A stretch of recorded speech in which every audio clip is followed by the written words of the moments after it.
Night settles over the Valley of Mexico like a heavy cloak, thick and unmoving, as if even the wind fears what is about to happen.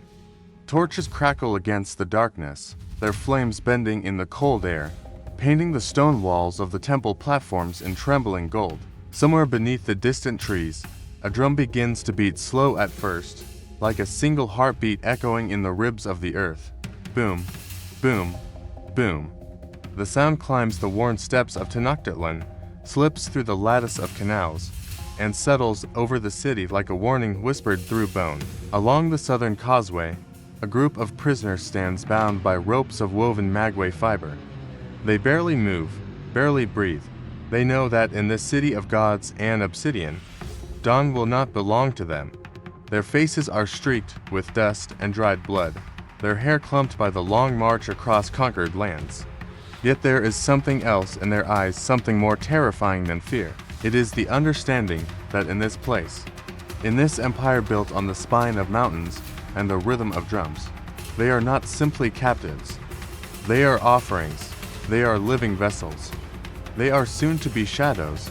Above them, perched on the highest platform of the Templo Mayor, the priests move like silhouettes carved from the night itself. Their cloaks flutter in the cold wind. Their hands glimmer with blades of volcanic glass, sharper than any steel that would arrive centuries later. The obsidian catches the firelight, and for a moment, it looks like the flames are being swallowed, devoured, consumed. The prisoners watch that black shine, and something inside them folds. There is no escape.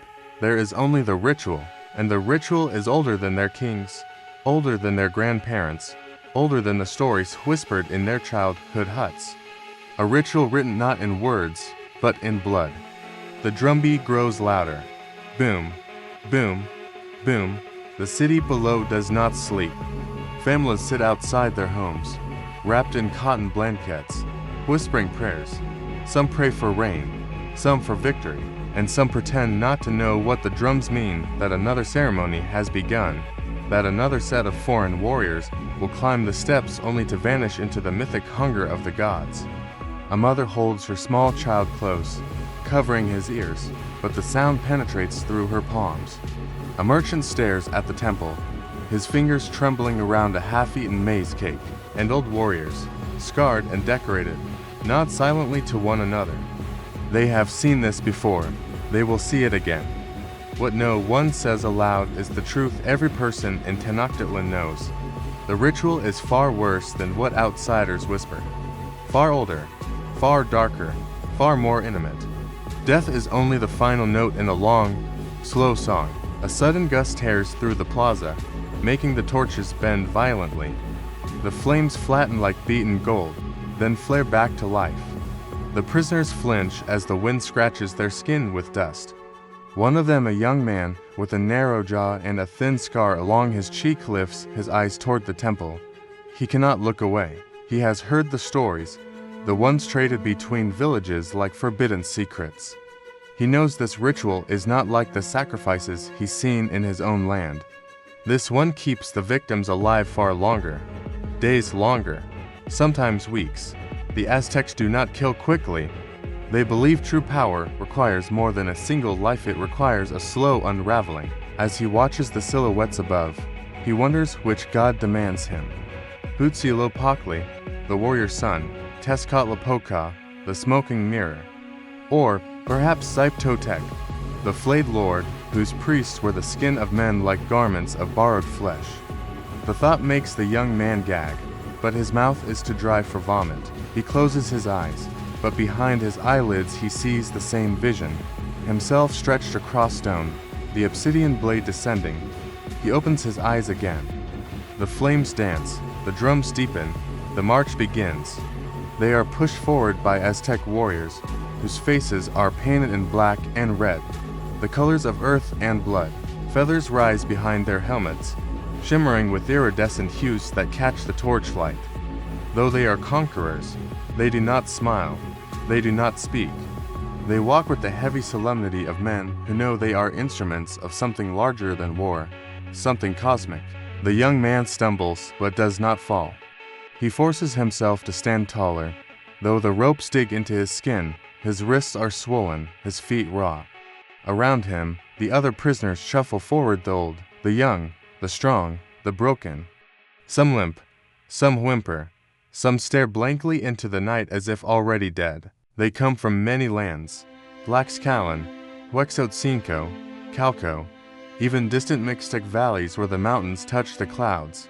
Some are warriors, some farmers, some nobodies caught in the wrong season. Now they share the same fate. At the edge of the plaza, the march suddenly stops.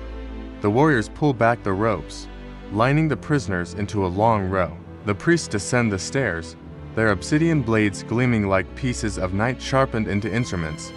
Sand falls from their sandals, leaving brief trails that the wind quickly erases. When they reach the prisoners, they begin moving from one to another, inspecting faces, feeling bones, probing ribs through torn clothing. The young man flinches when cold fingers slide beneath his chin, lifting his head. The priest leans close, inhaling the scent of him like a man reading a story hidden in sweat. After a moment, the priest releases him and moves on. Others are not so fortunate. One prisoner, older and broader, is pulled aside. The crowd murmurs softly as he is taken toward the temple steps. A woman nearby begins to cry, covering her face with trembling hands. But the warriors do not pause. The march continues. The young man's breath turns shallow. If the stories are true, being taken first is not mercy. It means the ritual will start with him, but he is not chosen, not tonight. As the moon crawls across the sky like a pale ghost, the prisoners are herded into a stone enclosure near the base of the temple. It is cold inside, the floor damp, the walls slick with condensation.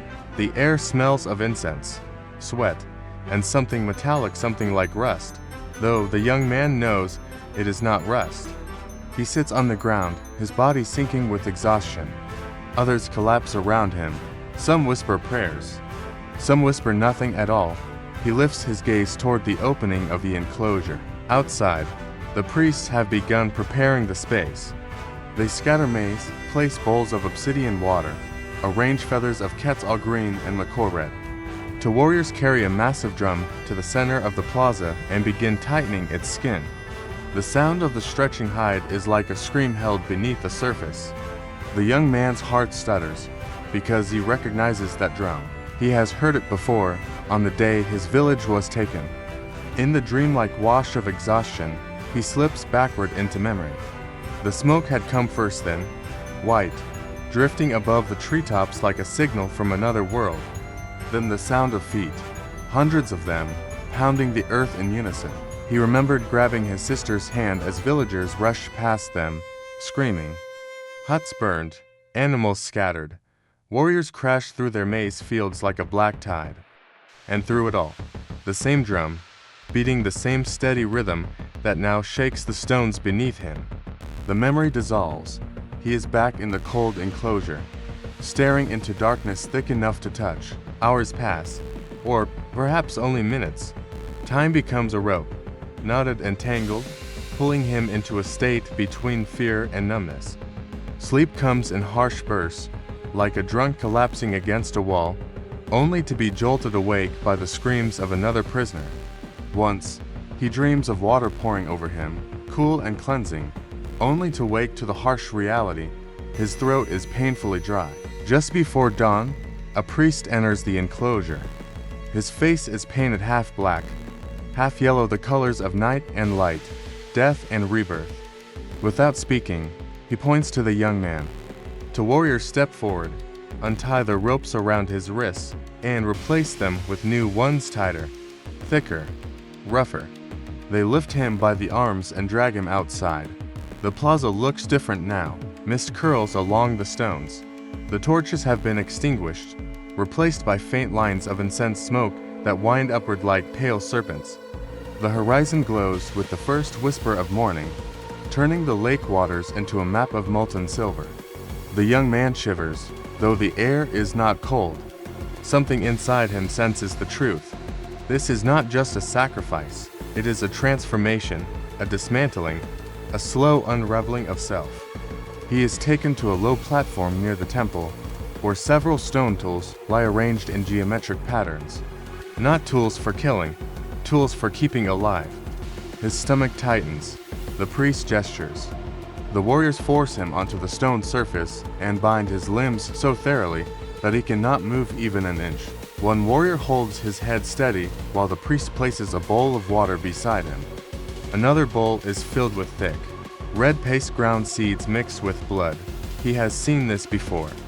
The warriors of the Mexica use it to paint the bodies of captives chosen for long rituals. A trembling breath escapes him. The priest dips his fingers into the paste and begins painting lines across his chest. The strokes are slow, deliberate, like a man writing scripture on a living page. The young man tries not to shake, but the cold paste makes his skin twitch. Each movement of the priest feels like a boundary closing in around him. Around the platform, the crowd begins to gather. Men, women, children. They come silently, some with awe, others with fear, others with something in between. The young man feels their eyes on him, 1,000 invisible hands pressing down on his ribs. He is a stranger in their city, but tonight he is something else, the bridge between their world and the world of the gods. The priest finishes the painting and places his hand over the young man's heart. The touch is warm. The young man feels every beat beneath the priest's palm, each one a desperate attempt to cling to life. Then the priest whispers something. The wind steals the words before the young man can understand them. Suddenly the drum sounds again, but this time it beats faster. Boom, boom, boom, boom, boom, boom. The priest lifts a blade not of obsidian, but of polished bone, carved into a crescent. Its edge gleams with the faintest light, as if holding a memory of the moon. The young man tries to turn away, but the warriors hold him still. The blade descends, not to kill, but to mark. The pain is sharp but shallow, a line drawn across his shoulder. Blood wells up like a slow tear. The priest catches it with a feather and flicks it into a bowl. Another cut follows, and another, each one careful, precise, designed not to bleed too much, designed to last. The ritual has begun, and it will not end quickly. The young man's breath comes fast, his heart hammers. His skin burns where the cuts overlap. The priest moves with the patience of a man sculpting a statue from stone. Hours seem to pass. The sun rises fully, bathing the plaza in gold. Sweat beads on the young man's forehead, mixing with the blood on his chest. The crowd watches, silent. No one cheers, no one turns away, because they understand that this ritual is not about spectacle. It is about meaning, about feeding the gods the slow unfolding of a life, the long surrender of a spirit. When the priest finally steps back, the young man's body is cross-hatched with lines, symbols, and small wounds that sting with every breath. The priest raises the bowl of collected blood to the sky, chanting words older than memory. The crowd answers with a low hum, a vibration that seems to seep into the stones themselves. The young man feels dizzy, his vision blurs, but he does not faint. The ritual requires him awake. The warriors lift him again, carrying him toward the temple steps. His back scrapes against the rough stone as they climb. The sunlight blinds him, his ears ring from the constant drumbeat. When they finally reach the platform, he is laid on a broad stone slab. The stone is warm from the morning sun. It feels almost alive beneath him. A shadow falls over his face. A priest wearing a mask shaped like a jaguar leans close. The jaguar's obsidian teeth gleam inches from his skin. The priest's voice is low, almost gentle. As he murmurs words the young man cannot understand. Then the real suffering begins. Not death, but endurance. The priest takes a thin wooden needle and pierces the skin of the young man's arm. Another needle follows, and another. They are placed strategically, not deep enough to cause fatal bleeding, not shallow enough to be painless. The needles create patterns, lines, circles, spirals. Symbols of the cosmos etched into living flesh. The young man gasps, but the priest hushes him with a soft sound. Hours crawl by. The young man begins to drift, his consciousness fraying like cloth in the wind. He sees flashes of his sister's face, his father's hands.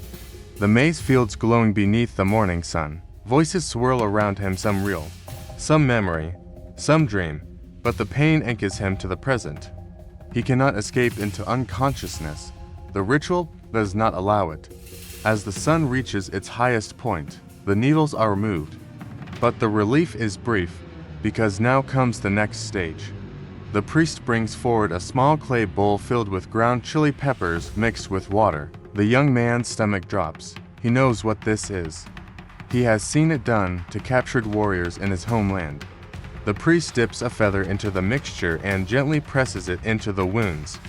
The young man screams for the first time. The sound echoes across the plaza, bouncing off stone and water, sending birds scattering from the rooftops. The pain is white-hot, blinding, consuming. It burrows beneath his skin, igniting every nerve. Tears spill from his eyes. His hands clench until the ropes cut deeper. But the ritual does not stop. The feather touches another wound. He screams again, and again, and again, until his voice breaks, until the screams become silent sobs, until the sobs fade into a trembling whisper of breath. When the priest finally steps back, the young man lies limp, his chest rising and falling in shallow gasps. The crowd watches with solemn reverence. For them, this is not cruelty. It is a bridge between worlds, a ceremony that keeps the sun rising, the rains falling, the crops growing. For him, it is a slow death in chapters. As the sun begins to descend, the warriors lift him again and carry him to a shadowed chamber behind the main altar. The air there is cool. He is placed on soft mats and given water, which he drinks greedily. The priest enters and observes him closely. They do not want him to die yet. The ritual must continue the next day, and the next, until the gods have taken everything but his final breath. The young man closes his eyes, but sleep does not come. Only the sound of drums, boom, boom, boom, as if the earth itself is reminding him, tomorrow will be worse, and history will remember none of this, or so the empire believed. Night returns to Tenochtitlan like a curtain falling over a wounded stage.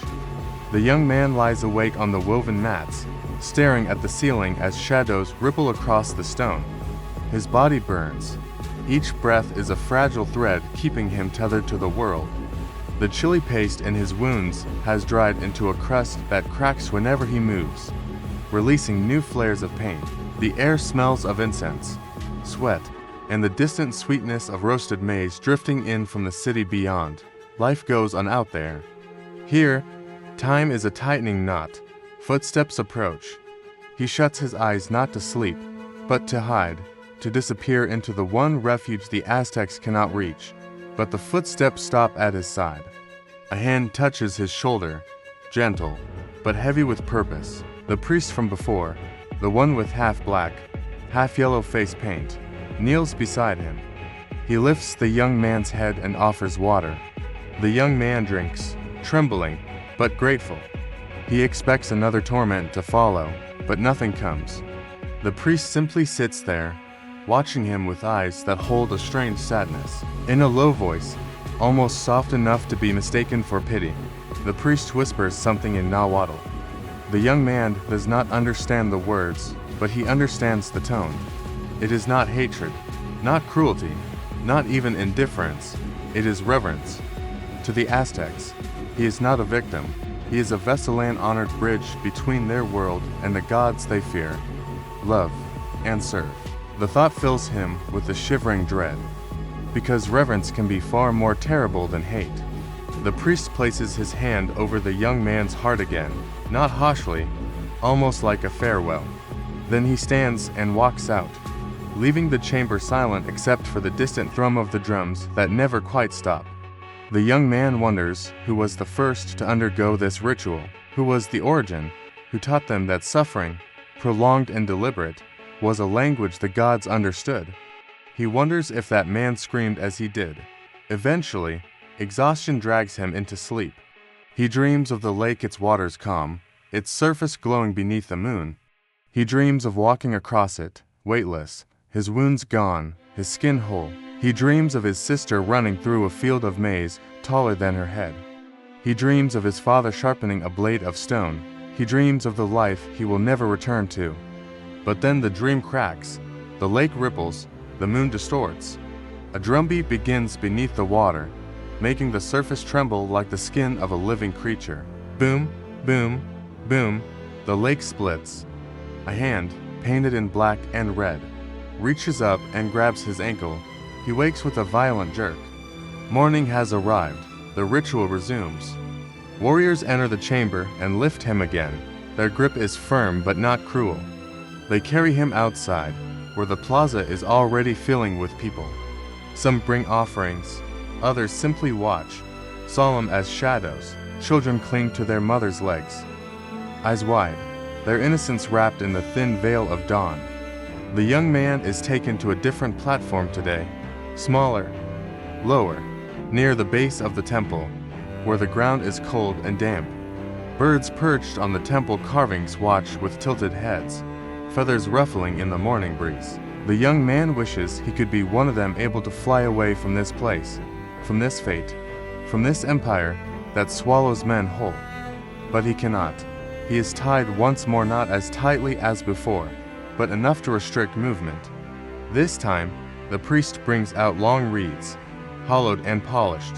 The young man does not know their purpose until one reed is placed gently against a small, shallow wound on his arm. The priest leans in and blows through the reed. The chilly paste inside the wound ignites again like a coal flaring back to life. The young man arches, a strangled sound leaving his throat. The priest moves the reed to another wound, and another. The pain spirals through him, bending him into a shape that no human should ever feel. Tears leak from his eyes. His fingers dig into the ropes until they burn. The world blurs. He can barely hear the drumbeat anymore. His own heartbeat drowns it out. Boom, boom, boom, boom. The priest continues until sweat drips down his own face, his breathing heavy with the exertion. This is not a quick ritual. It is not easy. It demands from the priest almost as much as from the victim. The gods must feel effort. They must feel sacrifice, not just in the blood, but in the labor that brings it.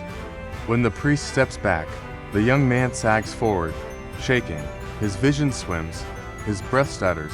The crowd remains silent, as if sound itself would break the fragile boundary between life and death he now hangs upon. The warriors lift him and carry him toward the lake.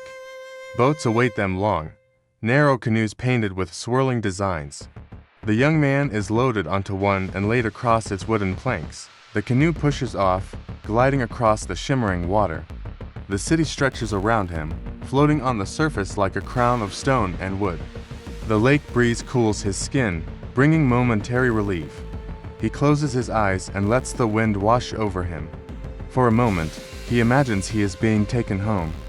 But the canoe stops at a small floating platform made of reeds and wood, an island with no walls, no shelter, only sky above, water below, and a scattering of stone tools arranged neatly in the center. He is placed in the middle of the platform and tied upright to a vertical wooden beam.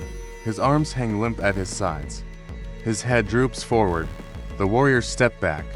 The priest arrives by another canoe, bringing with him a small bowl filled with bright yellow powder. He dips his fingers into it and presses the powder into the young man's cuts. The powder stings, but not like the chili.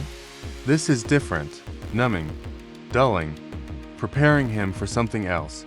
And then it begins. The priest lifts a thin obsidian blade and presses it against the young man's chest.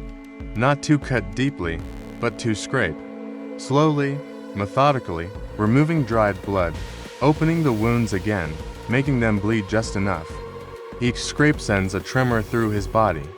The wind pushes at him, rocking the floating platform slightly. The water slaps against the reed edges, creating a hollow, rhythmic sound. Scrape, scrape, scrape. The city watches from the distance. Dozens of canoes gather nearby, but keep their distance, as if the platform is a sacred island where only pain and purpose may land. People stand in their boats, silent, respectful. Hours pass. The sun climbs high, baking the young man's skin. Sweat runs down his back, mixing with blood. His mind drifts in and out of awareness. Sometimes he hears voices. Sometimes he hears only the wind. Sometimes he hears nothing at all. When the priest finally stops scraping, he steps back and lifts his hands to the sky. He chants again, his voice carrying across the water. The young man hears the words like echoes from another world. The ritual is nearly complete, but the worst is yet to come. He is untied from the beam and lowered onto the platform's center. His limbs are weak, almost useless. He barely feels the ropes replaced onto his wrists and ankles. The priest brings out a long wooden instrument, carved into a spiral. It is hollow, a flute, but not one meant for music. The priest presses the flute's narrow end into one of the young man's shallow wounds. Then he blows. A sharp, stabbing sensation shoots through the young man's arm, up into his shoulder, into his chest. The air forced into the wound expands, creating a pressure that feels like fire beneath his skin. He screams, but the scream cracks halfway out, drowning in the wind. The priest moves to another wound, and another, and another. Each blast of air forces agony deeper, stretching his nerves to their limits. Some victims in other ceremonies fainted at this stage. Some died, but the priest watches closely, adjusting, ensuring the young man does not cross that threshold too soon. The gods must take him slowly, not in one night, not with one scream, but with a series of unravelings. When the flute ritual ends, the priest finally steps back. The warriors lift the young man into a canoe once more and bring him back to the main plaza. The sun is setting, painting the sky in streaks of red that look like torn flesh. The city lights its torches one by one, their flames trembling like frightened hearts. He is taken inside the chamber again, given water again, left again in a world of half light and half consciousness. The next morning, the ritual changes. This time, he is not taken to a platform. He is taken directly to the temple steps. The climb is long, each step jabs pain through his legs. The warriors support him, but they do not carry him. He must reach the top alive. He must stand on his own defeat before the gods. At the summit, the priest waits with a mask of turquoise mosaic. The young man recognizes the symbol. It belongs to Tezcatlipoca, the smoking mirror, the god of fate, night, and destiny. The god who sees all. The priest raises a bowl filled with black liquid.